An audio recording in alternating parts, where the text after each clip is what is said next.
Hi friends, welcome back to the Cozumel Man channel. Now, as I promised previously, I was going to do an episode on the economy on the island of Cozumel. What makes things tick? Of course, we came through the 2 years of terrible COVID pandemic, and that killed a lot of businesses on the island, but we are through that now. The tourism is back to full strength. So let's take a look at what is it that drives the economy on Cozumel. So very obviously, the greatest driver of the economy on the island is tourism. Let's have a look at how tourism saves the island and contributes inordinately to its economy. So tourism is by far the largest sector of Cozumel's economy. Cozumel is renowned for its pristine beaches, the coral reefs, the beautiful clear water, vibrant marine life. It's been a global destination for activities like scuba diving, snorkeling, ecotourism. There's no doubt that Cozumel is a magnet for many, many tourists, but primarily they come here for the water-related activities. That's not to say that water activities are the only attractant for tourism, but they are certainly the largest, including that fishing, cruising, scuba diving, snorkeling, all of the other water-based activities, parasailing, and you have a wonderful, wonderful destination location for that type of activity. Given that people have to come to the island, we are, after all, in the Caribbean basin. We're not attached to the mainland of Mexico. We are an island. How do people get here? Obviously, the airlines fly in hundreds of tourists each day, typically thousands in the height of the season. The cruise ships bring right to our shore tens of thousands of people, often every single day. Sometimes we could have 6 to 7 cruise ships moored at the 2 different terminals, all of them disgorging the tourists that disembark and spend their money on the island. Now, the other way people come here is through the ferry. They come from the Yucatan Peninsula. They come from the mainland. The ferry leaves from Playa del Carmen, comes across to the island, and those ferries leave every hour, and now with the addition of a new ferry company, even on the half hour. We have the Windjet line, we have Ultramar, we also now have Xcaret, and so there's no shortage of ferries eager and willing to take people to the island. And of course, when you're on the ferry, you're also a hostage for entertainment. And so that provides a living for musicians and other entertainers that actually ply their trade right on the ferry on the 45 to 1 hour run that each crossing takes. And obviously, to provide for the tourists, there needs to be a hotel and an accommodation industry. And the island has a wide variety of hotels very close to where we live. We have the Western Cozumel Hotel, which is frequently rated as the top hotel on the island. But there, of course, there are many others. There's other types of accommodation, bed and breakfast, condo rentals, small houses, all contributing to fill the need for accommodation for all of the tourists that are coming in for more than just a day. Obviously, these hotels and the various forms of accommodation employ a very large number of local residents. So they provide an income and a steady income for the local residents who populate the island. And when we're talking about numbers here, it's probably close to 100,000 total residents on the island, perhaps including tourists at any one time. Maybe 5 or 6 or 7% of that are expatriates who've come out here to retire, just like Janine and myself, and who live here permanently, and the rest being local Mexican inhabitants of the island. I have already mentioned the attractions, the tourist attractions, and of course those do include deep sea fishing, snorkeling tours, regular scuba diving, other water sports, parasailing, because the island's very rich marine life and the Mesoamerican reef attract divers from all over the world who've heard of the clean, clear waters on Cozumel and the many reefs that we have surrounding the entire island. That, of course, spawns a whole other industry of dive shops and snorkeling shops and scuba gear rentals, scuba schools, So many associated industries that are literally piggybacking off scuba tours, the snorkeling tours, and the other water-related activities. And of course, when tourists are here, they have to eat, whether they're staying just for the day or they're here for a week or longer than that, they need to eat. And the island is very well served with restaurants, both in hotels, obviously, but many restaurants that are independent, located all around the island, particularly along the waterfront area on Melgar. And in addition to that, there are restaurants that are higher up in the town of San Miguel, by which I mean east of the beach.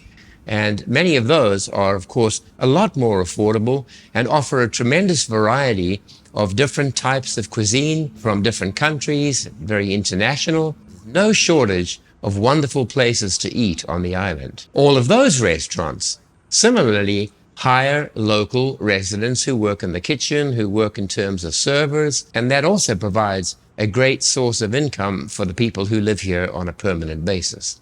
Now, when tourists come here, one of the things that is fairly obvious is that they're going to buy something, some kind of keepsake as a memory of their time on the island. And so there is a whole industry, a tourism retail industry, handicrafts. Cozumel is known for its duty-free shopping. Visitors, especially from the cruise ships, can buy jewelry, perfumes, liquor, including obviously tequila, and souvenirs. In addition, there are obviously many attractions that are not related directly to the water. So, for example, the tequila tasting centers, the Mayan Bee Experience, all of these are found on the transversal that runs from west to east across the island, and many others. There used to be a butterfly farm, but thanks to COVID, that is no longer. There are many other tequila tasting places. We have the Dolphin Experience, pretty close to Chedraui, in the beachfront area. There are obviously also day attractions like the beach clubs, where you come, you pay a certain amount of money, and you get a certain amount of food and drink thrown in with that entrance fee. For example, Mr. Sanchos or Paradise Beach Club. All of those, you pay between 60 and 70 US dollars, but you get all your food and your drink free for the entire day. Everything on the menu, you can choose it, eat it, and you don't pay anything extra. You will, of course, pay a tip at the end of the day. All of the tourist activities in the island, a tip is expected. I've kind of said this already, but the transportation industry is also a great employer of people. We've mentioned the ferries that bring tourists to the island and take them back again, but there's a very large taxi industry. Taxis are waiting in lineups at the ferries, waiting to pick up passengers, waiting at the airport. That employs a large number of people as well. Then, of course, there's rental services that will let you rent vehicles, ATVs, bikes, scooters, bicycles, anything that has wheels. You can rent it on Cozumel. It is true that almost every product that you will see in the stores is imported from the mainland. But there is a small agricultural sector and, of course, a fishing sector as well, where fishermen supply fresh fish, fresh marine products like shrimps and lobsters directly to the restaurants on the island. It's not a big industry, neither is the agricultural industry at all large, but it does supply products to the local market. But most of what we have on the island is imported and brought in, hence the higher prices of food on the island when you compare them to other cities in the mainland of Mexico. They pay a lot less, we do pay more. Another sector that generates income and provides money for the economy is the real estate sector. We came from Canada. We ended up buying a condo that was still in development, and we were waiting for 4 or 5 months before it was finished. But many people come out here and they buy property. There are special ways that you buy the property, of course, because foreigners are not really allowed to own property within 200 kilometers of the coastline or of an international border. So they found ingenious ways around that. Real estate market brings in income for realtors. It brings in income for construction crews, from developers. And so it's a very important part of the economy as well. More and more people wanting to buy property means more and more developments going up in the island, and construction workers, a boon for them as well. Then, of course, there's the public sector and government services. And so a significant portion of the workforce is employed by the government in sectors like education and schools and healthcare, administration. Now, obviously, this sector is smaller when you compare it to the tourist-generated industry, but it is a guaranteed source of income for everyone that is hired by various government departments and agencies. Then there are the service industries. So, for example, if my car breaks down, I've got to go to a car repair place. I've got to go and buy spare parts. If something breaks down in my condo, in my apartment, I need to go out to a hardware store, purchase things to fix it, or hire somebody local to come and do it for me. So an entire service industry that services the local resident population is quite a large part of our local economy as well. And then, of course, everyone has to eat, whether you live here permanently or you're just a tourist. The tourists are, of course, served well by the restaurants and the hotels and other food outlets. But for us locals who make our own meals, we need to go to supermarkets. Supermarkets include the very well-known Mega, Chedraui, Bodega Orera, Soriana, and just among others. These are the places that locals go to when they have to buy vegetables, fruit, processed foods. They will go to one of these. And so that is a kind of a weekly thing we do. That provides a lot of income for the people working at these stores, for the people who own them. I forgot to mention Sam's Club, also another very big store, especially Americans who are used to shopping at Sam's come across here and they're happy to find an outlet as well. And all of these places sell not only food, but they sell household appliances and fridges and stoves and microwaves, television sets, everything else that you would find in your home, you can find in these large supermarket or Sam's Club stores. Given how dependent the island is on tourism, it is one of the weaknesses of our economy. We are heavily dependent on an active and a flourishing tourist sector. So when COVID hit, it killed so many businesses on the island. It was a devastating blow. At the moment, there's no COVID, there's no pandemic, tourism is flourishing, and so the island does well. But it is a weakness that so much of the island's income is derived from such a fickle industry, the tourist industry. And of course, the other side to it is that, as with any thriving tourist destination, looking after the environment is such an important part of making sure that there is something that will remain unspoiled and attract tourists. So, for example, the reefs are a perfect example. If the reefs declined and were decimated by pollution coming from the island, then we lose one of the major tourist attractions on the island.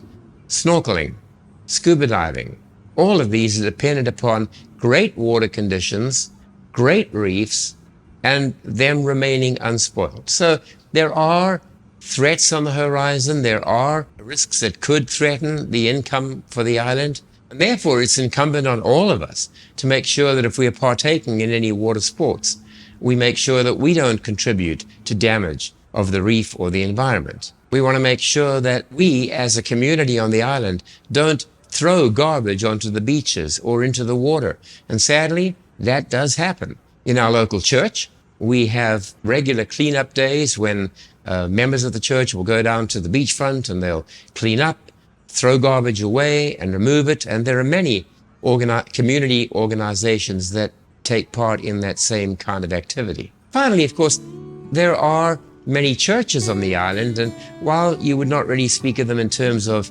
a big driver of the economy, they contribute significantly toward community outreach, to helping the poorer residents, to spreading some of the wealth. That's an important thing. But they obviously do contribute toward the social well-being and the spiritual well-being of people who live here. So in that sense, they can be also said to contribute to the economy. And in upcoming episodes, I'm going to be looking at a lot of areas of everyday life here. I'm going to be looking at the church that we go to, how we were drawn to it in the first instance, how we're serving within that community. We'll be looking at specific things like how do beach clubs operate? What do you get when you go to them? Which are the better ones to attend if you're looking for best value for money and you're only here for a day? A lot of upcoming episodes that will deal with everyday life on the island for people who live here permanently, because I know that that's a thing that interests many of you who are still living in North America or Canada or Europe and thinking of coming out here. You have so many questions and you've already put them in the comments section of my previous uploads.